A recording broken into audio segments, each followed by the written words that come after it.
Nah, yang berikutnya yaitu terkait tentang prinsip-prinsip pernikahan. Pertama, pernikahan dilakukan untuk memenuhi perintah agama dan merupakan manifestasi atau perwujudan dari ibadah. Jadi pernikahan itu ya sifatnya masyru' tadi ya, sifatnya disyariatkan. Sehingga orang yang menjalankan syariatnya Allah, maka pada dasarnya orang tersebut adalah melakukan peribadatan, ketaatan dan kepatuhan terhadap Allah Subhanahu wa taala dan aturan-aturannya. Nah, termasuk dalam hal ini adalah aturan pernikahan. Maka orang yang menikah itu sebenarnya adalah sedang beribadah. Nah, ibadah yang paling menyenangkan itu ya sebenarnya adalah pernikahan ini, ya. Pernikahan itu merupakan sunatullah dan sunnahnya Rasulullah yang mempunyai nilai keagamaan, yaitu sebagai ibadah kepada Allah, mengikuti sunnah Rasul, sehingga dapat menjaga keselamatan agama dan terpeliharanya kesucian keturunan. Oleh karena itu, melakukannya berarti menunaikan tuntunan agama. Yang kedua, yaitu adanya ikatan atau perjanjian antar suami dan istri. Al-Quran menggambarkan perjanjian itu sebagai misakon ghalidhon, perjanjian yang sangat kuat. Jadi akad nikah itu bukan kontrak sosial, apalagi kontrak ekonomi yang saling menguntungkan ataupun merugikan. Bukan pula terkait dengan budaya. Ini kan ada ya nikah kontrak itu ya, pernikahan kontrak, nikah apa mut'ah itu kan sesungguhnya nggak boleh. Kenapa? Karena itu hanya kontrak ekonomi saja. Ya, itu ibaratnya seperti orang wanita yang memperjualbelikan dirinya gitu ya. Di balik di kedok pernikahan yang waktunya sudah ditentukan, waktunya hanya sesaat. Akan tapi pernikahan itu merupakan peristiwa yang sakral, peristiwa yang suci. Di dalamnya ada ikatan perjanjian suci yang sangat kuat untuk membangun keluarga sakinah yang dilandasi kekuatan mawaddah warahmah. Nah, misakon ghalidhon, perjanjian sang kuat, mengapa disebut oleh Allah sebagai misakon ghalidhon? Karena di dalam pernikahan itu, perjanjian yang dilakukan dalam proses akad nikah itu pada dasarnya tidak hanya disaksikan oleh manusia, tapi juga disaksikan oleh Allah.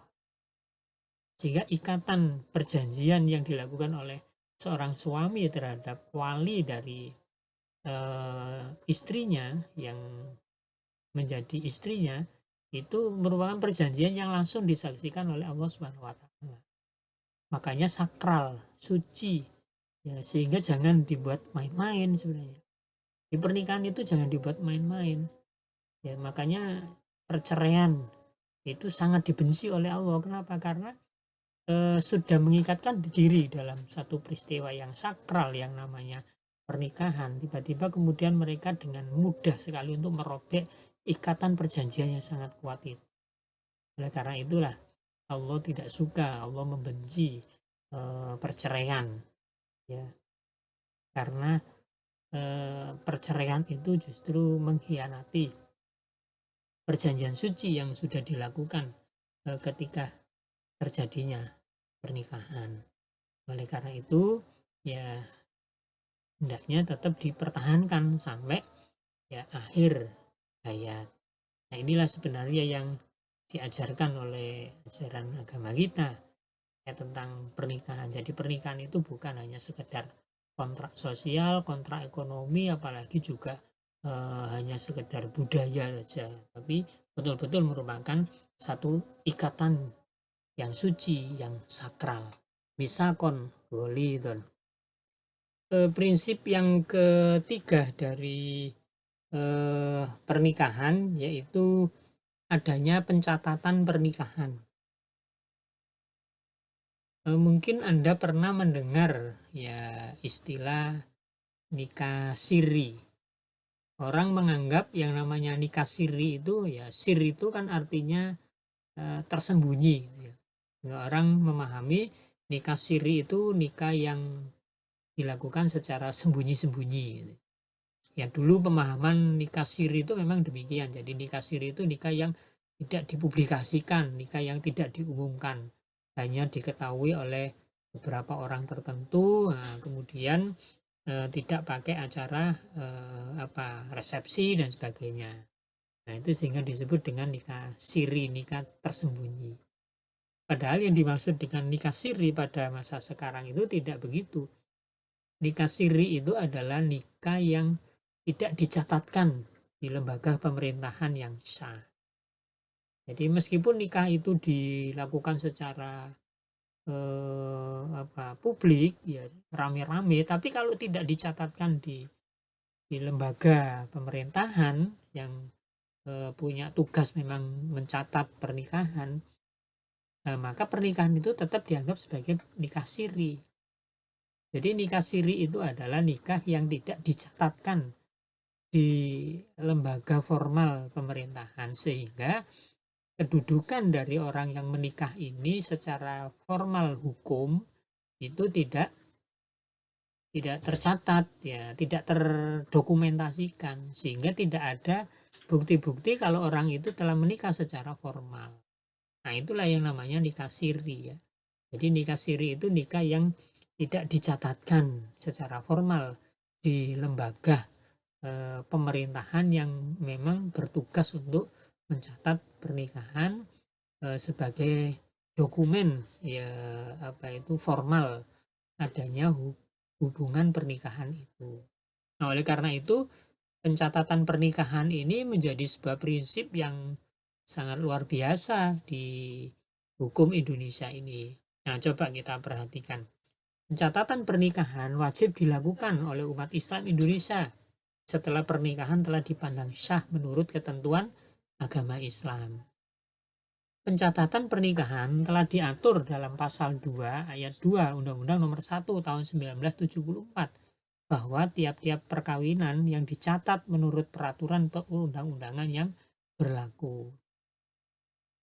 Khusus untuk umat Islam juga telah diatur dalam pasal 5 ayat 1 Instruksi Presiden Nomor 1 Tahun 1991 tentang kompilasi hukum Islam atau KHI, agar terjamin ketertiban perkawinan bagi masyarakat Islam, maka setiap perkawinan harus dicatat. Nah, maksudnya dicatat ini bukan hanya sekedar dicatat oleh masing-masing, tapi dicatat di sini maksudnya adalah dicatat oleh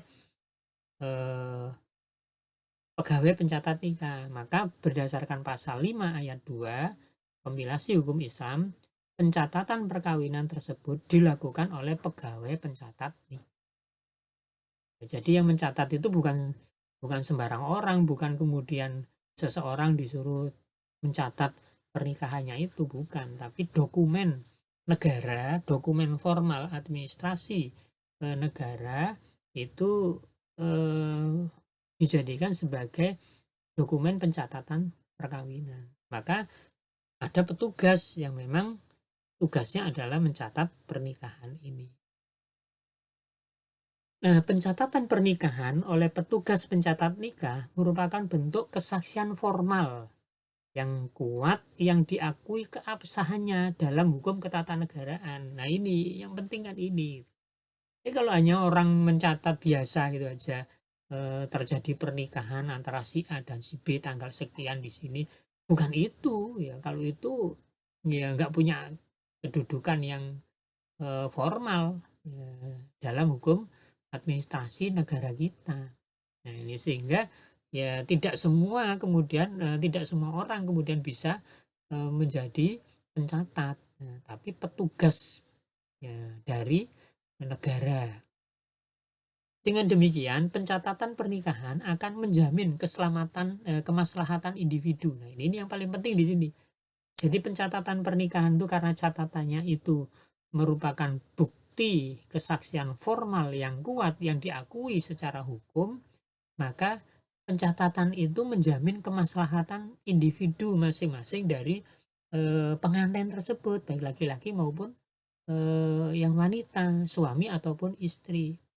Juga menjamin kemaslahatan keluarga, bahkan termasuk masyarakat, dan memberikan ketetapan hukum bagi ikatan suami istri yang selanjutnya memberi perlindungan akan terjaminnya hak-hak suami istri.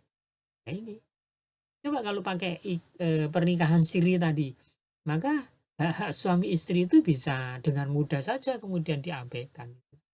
Dan tidak ada perlindungan hukum, tidak bisa menuntut. Kenapa? Karena tidak ada bukti formal legalisasi dari pernikahan itu. Ya, istri tidak bisa menuntut suami, suami pun juga demikian. Ya, karena tidak ada bukti legalisasinya. Termasuk hak nafkah istri. Ya. Jadi dengan pencatatan pernikahan itu, ya istri bisa menuntut hak nafkahnya dari suaminya. Begitu juga dengan status anaknya. Apakah anak itu betul-betul anak dari suaminya ataukah bukan? Itu bisa dibuktikan dengan surat nikah tadi, pencatatan tadi itu. Nah, termasuk juga hak waris.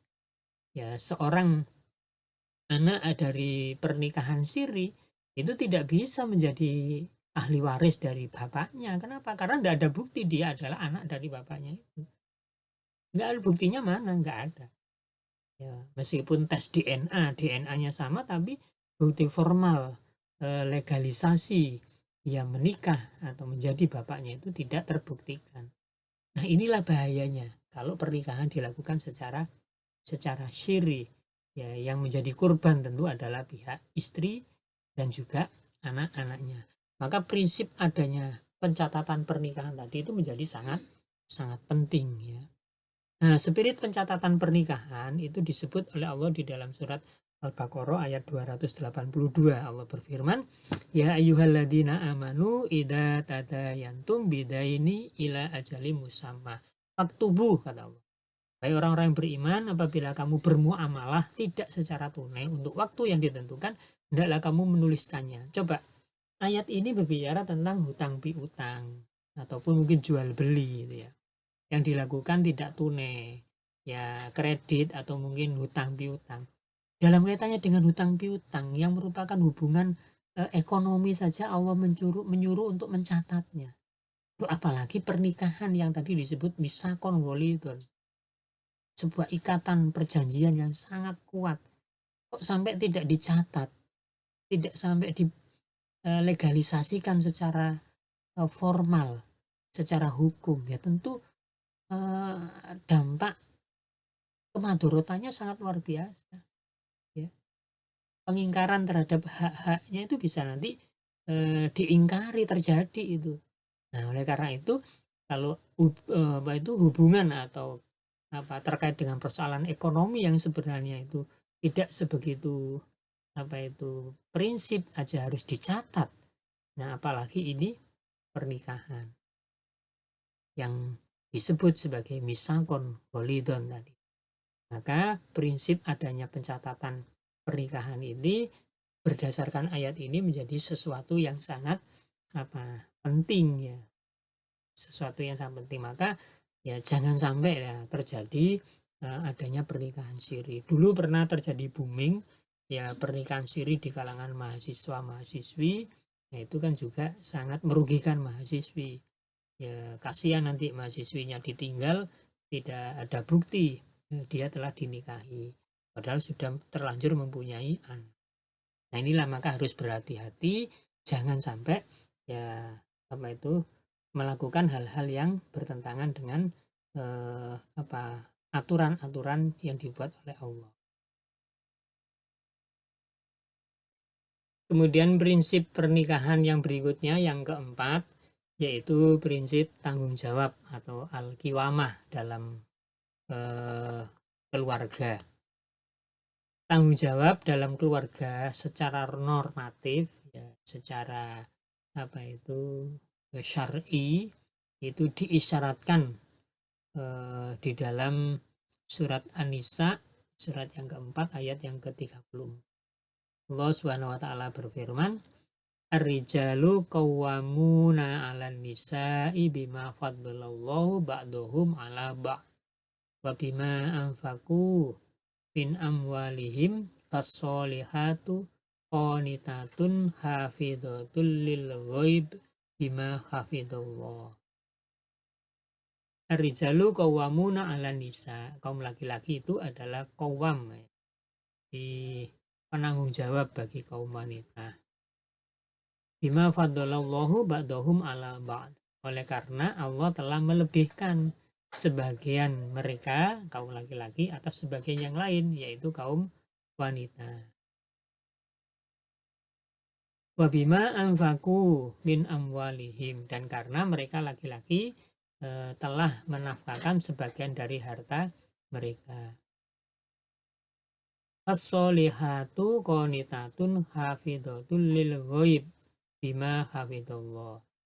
Oleh karena itu, maka wanita yang soleh ialah wanita yang taat kepada Allah, lagi memelihara dirinya ketika suaminya tidak ada.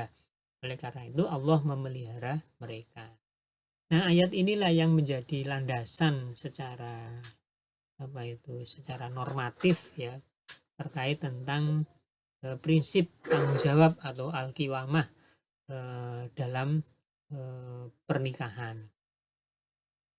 Suami sebagai pemegang al-qiwamah ya bertanggung jawab atas tegaknya keluarga dengan memegang fungsi sebagai satu al-himayah. Suami itu pembela dari keluarganya, suami itu pembela dari istrinya, suami itu pembela dari anak-anaknya. Jadi ya suami memang sebagai penegak dari keluarga, ya tadi penanggung jawab dari keluarga tentu ya harus membela ya keluarganya ketika keluarganya itu memang mengalami sesuatu yang tidak baik gitu.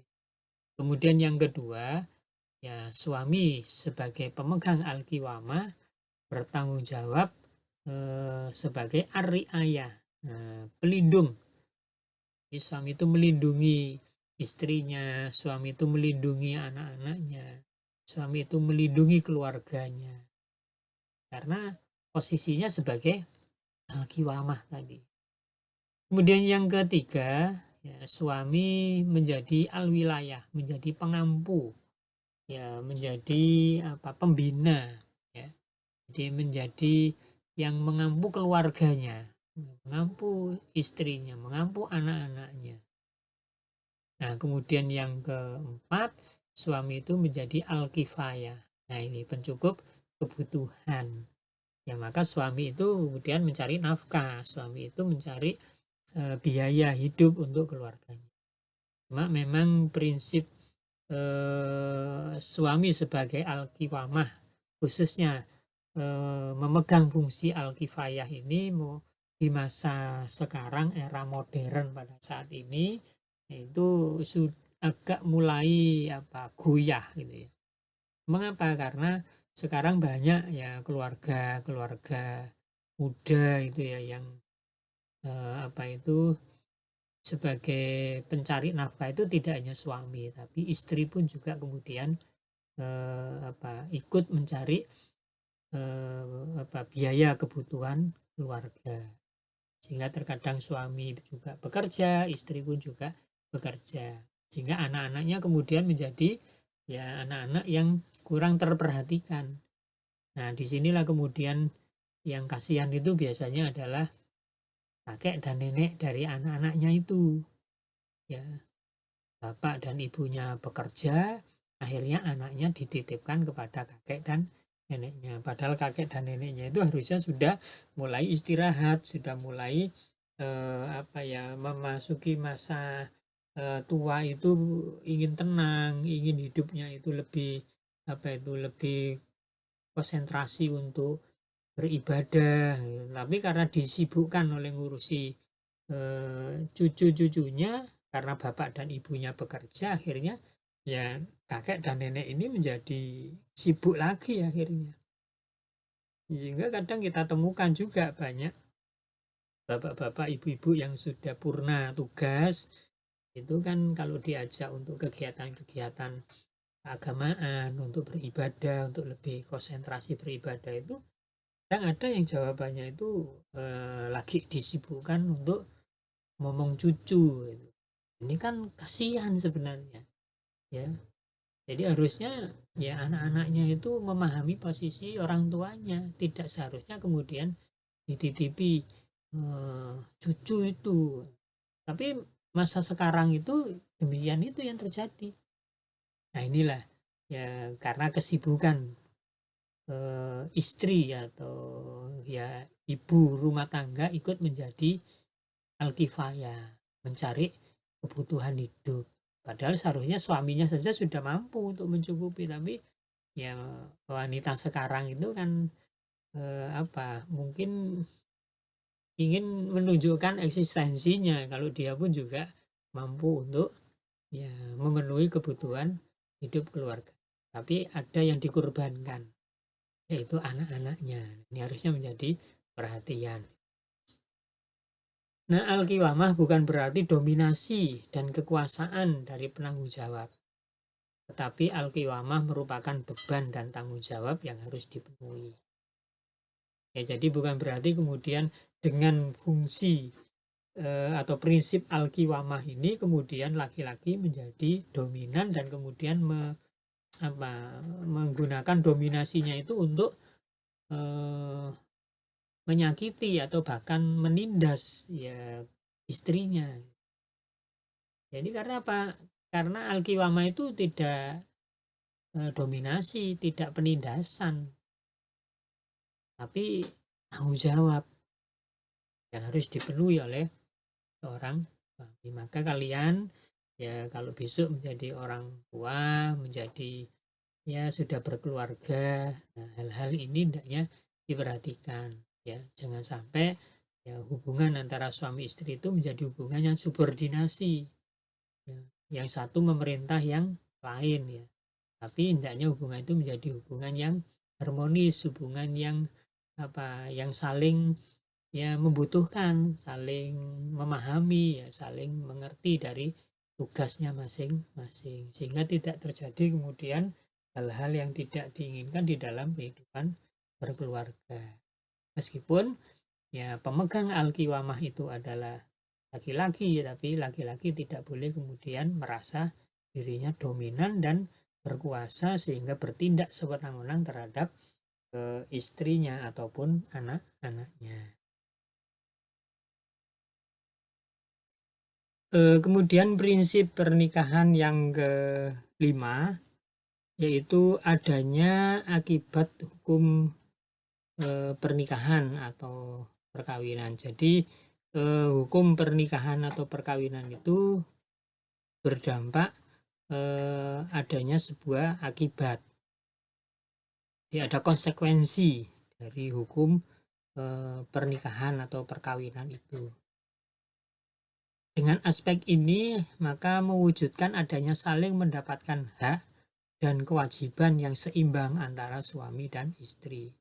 Ya, karena ada aspek hukumnya, maka kemudian ada konsekuensi, yaitu masing-masing dari pihak yang melakukan ikatan perjanjian tadi, melakukan akad nikah, ya masing-masing mempunyai hak dan kewajiban yang seimbang, yang tidak saling menindas, yang jadi ada hak yang sama dan kewajiban yang sama. Konsekuensi dari pemilikan hak dan kewajiban itu adalah gugurnya hak suami atau istri apabila yang memiliki hak merelakannya. Ya, jadi kalau misalkan istri merelakan dari haknya yang ini harusnya didapatkan dari suami, ya maka hak itu menjadi gugur, atau kewajiban yang direlakan pun juga bisa kewajiban itu menjadi gugur. Ini sebagai konsekuensi dari pemilikan hak dan kewajiban akibat dari adanya hukum perkawinan. Misalnya, hak istri mendapatkan nafkah dari suami, yang berarti kewajiban suami memberikan nafkah kepada istri. Bila istrinya kemudian merelakan ya nafkah itu tidak diberikan oleh suami karena istri ini bekerja misalkan dan mendapatkan penghasilan yang layak, bahkan mungkin penghasilannya yang melebihi dari penghasilannya suami, maka ya kewajiban suami untuk menafkahi istri tadi bisa menjadi gugur ya karena istri merelakan. Dan inilah yang terjadi di masyarakat sekarang ini, ya di era modern sekarang ini. Banyak istri-istri itu yang justru penghasilannya lebih besar dibandingkan dengan penghasilan dari suaminya. Bahkan ya tidak jarang juga terjadi istrinya yang bekerja mencari nafkah, suaminya malah tidak bekerja. Ini juga terjadi di era sekarang ini.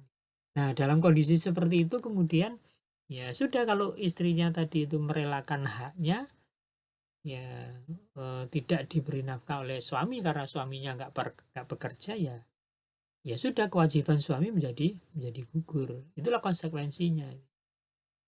Apabila istri merelakan hak nafkahnya tidak dipenuhi, maka kewajiban suami dalam hal memberi nafkah menjadi gugur. Tadi itu.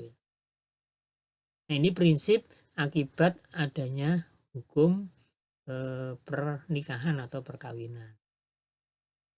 Kemudian prinsip yang keenam, nah ini prinsip yang menarik ini ya, yaitu prinsip pernikahan monogami. Ya, jadi di dalam Islam itu sebenarnya ya antara monogami dan poligami itu kan menjadi perbincangan yang kadang menarik itu ya. Satu sisi ada yang mengatakan bahwasanya pernikahan di dalam Islam itu prinsipnya adalah poligami terbatas, yaitu poligami hanya sampai 4 istri. Tapi ada juga yang berpendapat prinsip yang sebenarnya bukan poligami tapi monogami ya. Ayat yang biasanya menjadi dasar perbincangan tentang prinsip pernikahan monogami ataupun poligami itu adalah surat An-Nisa ayat yang ketiga. Di dalam ayat ini Allah Subhanahu wa taala berfirman, wa in khiftum ala tuqsitu fil yatama fankihu ma tobalakum minan nisa imasna wa sulasa wa ruba. Fa in khiftum alla ta'dilu fawahidatan aw ma malakat aymanukum dzalika adna alla ta'ulu. Jadi ayat ini menjelaskan wa in khiftum alla tuqsitu fil yatama, dan jika kamu takut tidak akan dapat berlaku adil terhadap hak-hak perempuan yatim bila mana kamu menikahinya, ya, fankihu ma tobalakum minan nisa, maka nikahilah wanita-wanita lain yang kamu senangi, masna yaitu 2, wasulasa 3, waruba atau 4. Fa in khiftum alla ta'dilu, kemudian jika kamu takut tidak akan dapat berlaku adil, fawahidah, ya maka nikahilah seorang saja, auma malakat aimanukum, atau kamu nikahi saja budak-budak yang kamu miliki. Dzalika adna alla ta'ulu, yang demikian itu adalah lebih dekat kepada tidak berbuat aniaya. Nah, ayat ini memang menjadi dasar ya bagi saudara-saudara kita yang memahami bahwasanya ya Al-Quran atau syariat Islam itu mengizinkan. Bahkan kalau dilihat dari teks ayatnya tadi itu, fankihu ma tobalakum minan nisa, maka nikahilah wanita-wanita lain yang kamu senangi, masna 2, wasulasa 3, waruba atau 4. Sehingga dengan ayat ini kemudian dipahami Al-Quran itu justru memerintahkan ya kepada umat Islam, ya, kaum laki-laki itu untuk menikah secara poligami. Maka menurut mereka prinsip pernikahan di dalam Islam itu adalah poligami dengan ayat ini. Akan tetapi pandangan lain menyatakan justru ayat ini itu menjadi landasan bukan poligami tapi monogami. Kenapa? Nah, kalau kita perhatikan sejarah pernikahan di kalangan masyarakat Arab sebelum ayat ini turun, kan sesungguhnya pernikahan orang-orang Arab dulu itu kan poligaminya tidak terbatas. Ya, poligaminya tidak terbatas. Jadi jangan sampai punya istri 10, 15, 20. karena tidak dibatasi. Nah, kemudian turun ayat ini membatasi maksimal hanya 4. Bahkan di bagian ayat berikutnya menyatakan fa in khiftum alla ta'dilu fawahidah. Dan jika kamu takut tidak akan dapat berlaku adil, maka nikahilah seorang saja. Nah, bagian ayat inilah yang kemudian menjadi titik tekan. Kenapa? Karena bersikap adil, berlaku adil itu sangat sulit. Ya. Sulit sekali untuk dilakukan. Bahkan ya Rasulullah saja itu juga kesulitan untuk berlaku adil terhadap istri-istrinya. Apalagi ya kita sebagai umatnya. Maka dengan penekanan fa'in khiftum Allah ta'dilu ini, yang prinsipnya sebenarnya adalah fawahida, itu nikahi seorang saja. Sehingga prinsipnya bukan poligami terbatas 4, tapi prinsipnya justru monogami. Jadi yang awalnya itu tidak terbatas, kemudian dibatasi hanya 4, dan spiritnya sebenarnya adalah fawahida, itu nikahilah satu orang saja. Nah, sehingga prinsip monogami menjadi prinsip yang dikedepankan di dalam fikih pernikahan Islam.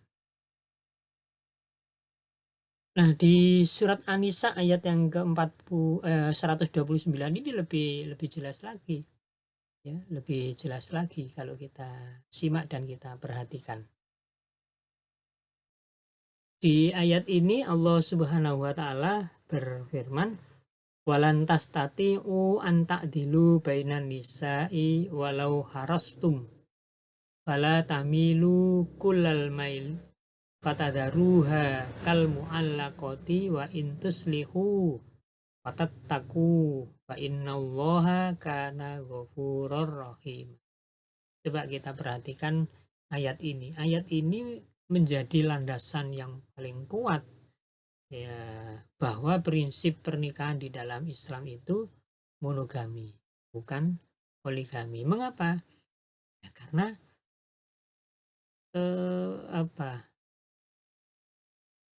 sikap adil atau syarat berlaku adil itu memang sangat sulit untuk bisa dilakukan. Sehingga Allah menyatakan walantas tati'u an ta'dilu bainan nisa, dan kamu sekali-kali tidak akan dapat berlaku adil di antara istri-istrimu. Kenapa? Karena memang sulit berlaku adil terhadap 2, 3, apalagi 4 orang yang sama-sama mungkin itu disukai, disenangi, dicintai. Itu sulit untuk bisa mendapatkan yang sama itu. Karena apa? Ya masing-masing berbeda. Ya masing-masing berbeda. Dan adil pun juga tidak berarti harus kemudian sama rata. Ya karena tadi kondisi hati masing-masing pun juga berbeda, sehingga mungkin adil menurut seseorang belum tentu adil menurut yang lain. Ya. Makanya Allah mengatakan walan tastati'u an ta'dilu bainan nisa, dan kamu sekali-kali tidak akan dapat berlaku adil di antara istri-istrimu walau harastum, walaupun kamu sangat menginginkan untuk berbuat adil, berbuat demikian. Ya, sulit. Maka fala tamilu kullal mail, karena itu janganlah kamu terlalu cenderung kepada yang kamu cintai, ya. Sehingga kemudian yang lain ya terkatung-katung, akhirnya yang lain tidak diperhatikan. Maka ya prinsip monogami memang benar-benar menjadi prinsip yang harus diperhatikan. Wa intuslihu, dan jika kamu mengadakan perbaikan, tattaku, dan memelihara diri dari ketidakadilan, ketidakmampuan berlaku adil tadi, fa innallaha kana ghafurur rahim, maka sesungguhnya Allah adalah zat yang maha pengampun lagi maha penyayang. Nah, saudara, jadi untuk mewujudkan keluarga yang sakinah, keluarga yang tenang, yang dipenuhi dengan sikap mawaddah warohmah, yang dibangun atas landasan rasa mawaddah warohmah, cinta, kasih, dan sayang, maka poligami ya tidak menjadi pertimbangan utama ketika menghadapi permasalahan antara suami dan istri. Jadi jangan sampai kemudian ya ini menjadi problem di dalam kehidupan berkeluarga. Semua anggota keluarga hendaklah berusaha untuk menjauhkan diri dari peluang yang dapat mengantarkan adanya kemungkinan ya, berlakunya poligami dan mewujudkan prinsip monogami di dalam pernikahannya atau perkawinan. Nah, inilah yang menjadi prinsip-prinsip dari pernikahan yang bisa kita wujudkan di dalam kehidupan keluarga kita dan juga keluarga Anda besok ketika Anda semuanya sudah mengarungi bahtera rumah tangga. Nah, biasanya memang kalau berbicara tentang ya poligami ataupun juga nikah siri tadi itu ya, memang biasanya yang senang kan yang laki-laki itu ya. Jadi kalau diajak bicara tentang itu semangat sekali itu. Nah, ya karena mungkin merasa dia mendapatkan keuntungan gitu ya. Tapi itu kan tidak fair ya, tidak bijak gitu ya. Jadi harusnya memang ya prinsip-prinsip tadi itu prinsip adanya pencatatan pernikahan dan juga prinsip monogami ini betul-betul menjadi perhatian di dalam mewujudkan sebuah bahtera rumah tangga atau keluarga yang sakinah.